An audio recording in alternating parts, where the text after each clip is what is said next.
Max stole my business, my wife, and pretty much my entire life in one slick move. He thought he'd won the game, but little did he know, I was just getting started. When you betray someone like me, you better be ready for what comes next.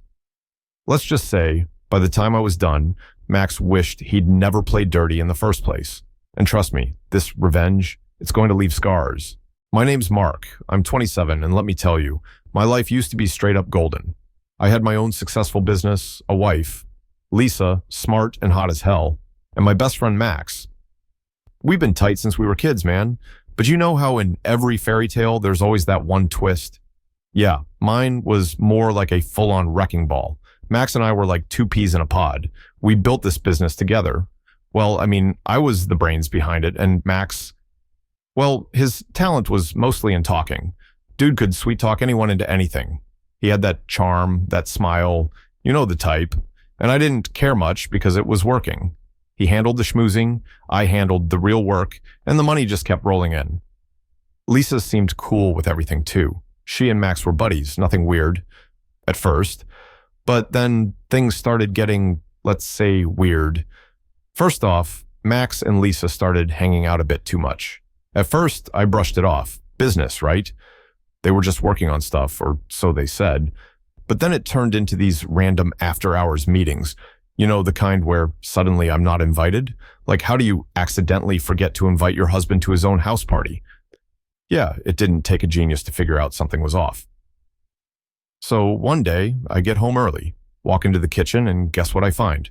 Max and Lisa laughing like they're in some rom-com. I'm standing there watching them, and Lisa's giggling at his jokes like I don't even exist. Really, dude? In my own house? At that moment, something just snapped in my head. Like, it wasn't even anger at first. It was more like, wow, is this actually happening? But hey, that was just the start. Things were about to get a lot worse. All right, here's how my so-called bro Max decided he's the business genius of the century, and I'm just some clueless idiot. One day, I roll into the office, and Max hits me with this. Mark, man, we gotta expand. The business is growing, and your instincts, they're not cutting it anymore. Like, out of nowhere, dude just comes at me like I'm holding him back. I stare at him, thinking, what the hell are you talking about? But he keeps going, all confident. We need a partner, someone to invest big money, and you're clinging to your shares like there's some childhood toy. Let's sell part of it. We'll make way more. And bro, he said it so smooth, like he'd rehearsed it in front of a mirror. And me, like a total idiot, thought, well, why not? This is Max, my best friend. He knows what he's doing. He convinces me to sign a bunch of papers, and yeah, you guessed it. I didn't read the fine print. Who the hell would when your best friend and your wife are both in on it, backing you up? Classic rookie move. A couple of weeks go by. I'm barely thinking about those papers, because Max kept saying it's all good, all for the business. Then I get a call, urgent meeting at the office. I walk in, and the vibe's cold as ice. Everyone's there, even Lisa, sitting there with this smug look on her face like she's watching some comedy show. And Max? He stands up, all serious, and says, so, as of today, I'm the sole owner of the company. I'm sitting there thinking, wait, what? Is this some kind of twisted joke? Lisa's just sitting there, barely holding back a smirk, like she's enjoying the show. And then Max drops the bomb. All the papers are signed, the deal's done, and your shares, they're mine now. How the hell did this happen? Oh, easy. Max had been playing the long game, bro.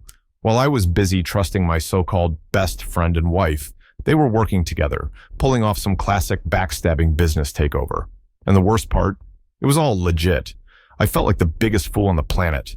As if losing the business wasn't enough, my own home turned into enemy territory. Lisa started acting like she wasn't even my wife anymore. It was like living with a stranger who knew all your weaknesses.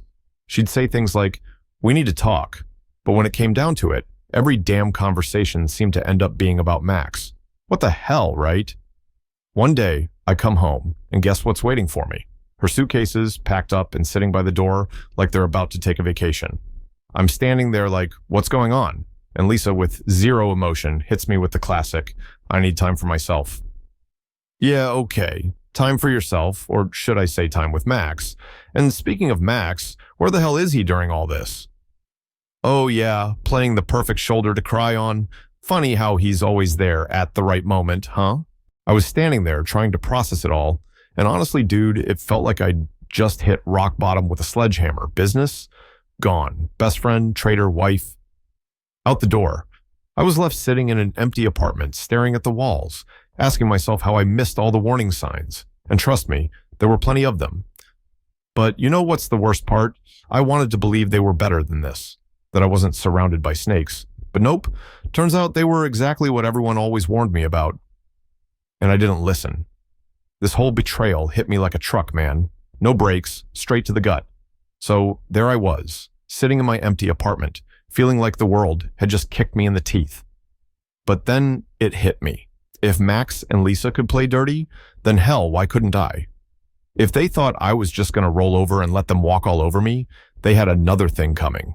I wasn't about to sit there crying into a glass of whiskey. No, man. I decided to hit them where it hurt. I started digging into the old business files, looking for anything that could help me tear Max down from the inside. And guess what? Jackpot. Turns out, Mr. Smooth Talker wasn't as smart as he thought. He left a few shady deals lying around in the paperwork. Little things he thought no one would notice. Well, I noticed. And that was my in. I started putting together a plan. Yeah, I lost everything, but that didn't mean it was over. Not by a long shot. See, Max might have been good at charming people, but his real weakness? He was surrounded by fake friends, people who were more than happy to stick around when things were good, but I knew exactly who to hit up when things got shaky. All I had to do was apply a little pressure in the right places. One by one, I started leaking bits of info to his business partners. Nothing too big at first, just enough to make them start doubting. You know, little whispers here and there about how Max maybe wasn't as reliable as he seemed. Soon enough, clients started getting cold feet. Suddenly, deals weren't closing as smoothly, and Max's perfect little empire, it was starting to crumble. But I wasn't done yet. Oh no, I saved the best for last, Lisa. She thought she could just walk out of my life and live happily ever after with Max? Yeah, right. I knew things about her that could blow up her whole social circle. So I started digging into her past, finding those little skeletons she worked so hard to keep locked up. I was building my case, piece by piece. And the best part, neither of them saw it coming. While they were busy living their new life, I was setting the stage to burn everything they built to the ground. Lisa really thought she had it all figured out. New life, new status, rich husband in the form of Max. She probably imagined herself sipping champagne in some fancy penthouse, laughing about how she played me. Well, guess what? I wasn't about to let her live that fantasy. Nah, I had other plans for her. The kind where she learns that betrayal isn't exactly the best foundation for a happy life. So here's what I did. I started reaching out to her old friends. You know, the ones she thought she could just ghost it after she upgraded her lifestyle. Turns out, these ladies knew way too much about Lisa's little dirty secrets. Skeletons? Bro, she had a whole cemetery locked up in that closet. And me, I was about to crack it wide open. First, I started dropping subtle hints here and there. Nothing too wild at first. Just a few whispers, some accidental leaks. Her past started bubbling up, and the stories began to spread. You know how gossip works, right? Once it starts, there's no stopping it. And Lisa? She built her whole self-image on being the queen of her social circle, the classy, perfect girl. So when people started talking, her reputation crumbled like a house of cards. It didn't take long before Lisa realized the ship was sinking. So what did she do? She ran to Max, of course, classic move. Max, help me, everything's falling apart. But here's where things got really fun. See, Max was already knee-deep in his own mess. The business was falling apart, clients were bailing, and he had his own problems to worry about. Lisa's little reputation crisis, not exactly his priority. At first, Max probably threw her a bone, tried to pretend he cared, but as things got worse, he started tuning her out. I mean, dude was drowning, and the last thing he needed was Lisa dragging him down further. So, he started ghosting her, ignoring her calls, skipping out on her drama. The more she tried to cling to him, the more he slipped away. And Lisa? Well, she was left stranded. Her shiny new life was falling apart, and the one person she thought she could depend on was bailing on her. Pretty ironic, right? The woman who stabbed me in the back was now getting a taste of her own medicine, and honestly, it couldn't have happened to a more deserving person. By the end of it, no one wanted anything to do with her. Her so-called friends? Gone? Max? Checked out. Lisa was left sitting in the rubble of her own making, and I gotta say, watching her world collapse was more satisfying than I ever imagined. While Lisa's world was crumbling, Max's wasn't exactly holding up much better. In fact, it was pure chaos. And me? I was still pulling strings behind the scenes, making sure everything he built came crashing down. The best part? Max had no clue it was me causing the storm. Every move I made was stealthy, slipping through the cracks so smoothly, he probably thought the universe was just screwing him over. Spoiler, it was all me. I started feeding little bits of dirt to the right people. Nothing too crazy at first, just enough to shake his business up. Investors started getting cold feet, partners were backing out of deals, and suddenly, Max's perfect little empire was shaking like a house built on quicksand. He was used to the easy life, you know? Everything handed to him on a silver platter, thanks to charm and connections. But now, he was in full-on panic mode because, for once, things weren't going his way. You know that look people get when they're desperately trying to hold it together, but inside they're freaking the hell out? Yeah, that was Max. Meetings were blowing up, clients were ghosting him, and behind the scenes, I was watching it all unfold like the best reality show ever made. But wait, it gets better. The sweetest move I pulled, making his right-hand man, the one he trusted more than anyone else, turn on him. Yep, his closest buddy, the one Max thought would always have his back, was the first to bail. One well-placed whisper in the guy's ear, and he jumped ship faster than a rat leaving the Titanic. So there's Max, standing in the middle of the chaos, watching everything he worked for fall apart. He had no idea where it was all coming from, and honestly, that made it even more hilarious. He was buried under a mountain of problems, debts, clients refusing to pay, angry investors banging down his door, and the best part? He was all alone. Every person he thought he could count on had either turned on him or disappeared. Max wasn't used to fighting for survival. He was used to coasting. So when life hit him with a wrecking ball, courtesy of yours truly, he just froze, not knowing what to do, watching him scramble, trying to fix the unfixable. That was the cherry on top of this beautifully twisted revenge sundae. So there was Max, drowning in his own mess. Business down the drain, debts piling up, and every fake friend he thought was loyal had bailed on him. Honestly, watching him flail around like a fish out of water was almost too good. But I wasn't done. Oh no, the grand finale was still coming, and it was going to be glorious. I had one more card to play, and this one? It was the knockout punch. See, while Max was busy trying to put out all the fires I started, I went ahead and bought up his company's debts. Not directly, of course. I wasn't about to let him see it coming. I did it through third parties, keeping my name completely out of sight. So when the dust settled and Max finally thought he could get a grip on things, he got the shock of his life. Picture this.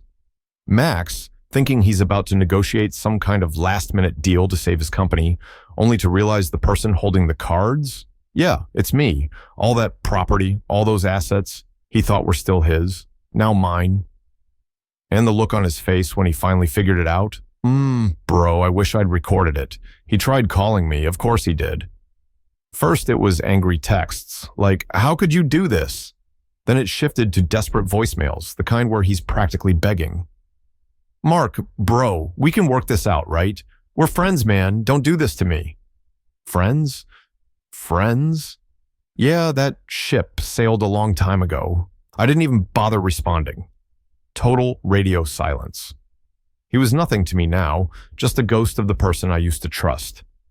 Max had screwed me over without thinking twice, and now he was getting a taste of what that felt like. I ignored every single message, every call, until he finally got the hint. At that point, it hit him. Max was alone, completely and utterly alone. His business was in ruins, his money gone, and even Lisa, the woman he thought he'd stolen from me, had walked out on him. No friends, no backup plan, nothing. Just the cold, hard reality that I'd been planning this all along, and he didn't even see it coming. The best part, he couldn't blame anyone but himself. Every move I made was perfectly legal, every step calculated. Max was stuck with the mess he created, and all I had to do was sit back and enjoy the show. By the end, Max was left staring at the wreckage of his life, and I was holding the keys to everything he once had. Karma's a real piece of work, huh? So now Max has nothing. Zilch. Nada. He lost not only the business, but also the respect, the fake friends, and any shred of trust he ever had. It's actually kind of funny, you know? Max, the guy who thought he could manipulate everyone like puppets on a string, ended up getting tangled in his own greed. Karma's got a wicked sense of humor, doesn't it? And Lisa? Oh, she's not off the hook either. She's all alone now too. I mean, how ironic is that? She thought she was stepping up in life, trading me for the better option with Max. But now she's stuck in the same sinking ship, no lifeboat in sight. I imagine her looking at her reflection and wondering, how did this happen? Well, sweetheart, when you build your happiness on someone else's downfall, don't be surprised when it all comes crashing down. But here's the thing, I don't even feel like a winner. I thought I'd feel that rush, that satisfaction from pulling off the ultimate revenge, but nothing. It's like winning a game you didn't even want to play. Sure, I came out on top, but at what cost? Max and Lisa are left with the ashes of their plans, and me? I'm just standing here, looking at the wreckage, wondering if it was all worth it. Yeah, I got my payback. I made sure they felt every ounce of pain they caused me, but in the end, what did I really win? A game of chess where the prize was emptiness? I guess that's what happens when you get caught up in revenge. You win, but it leaves you feeling hollow. Max thought he could play people, thought he could climb higher by stepping on others. Now, he's at rock bottom, staring into the void he created for himself. And I'm standing on the edge of it, realizing that sometimes the greatest victory is just walking away. So yeah, I won. But honestly, bro, it doesn't feel like much of a victory at all.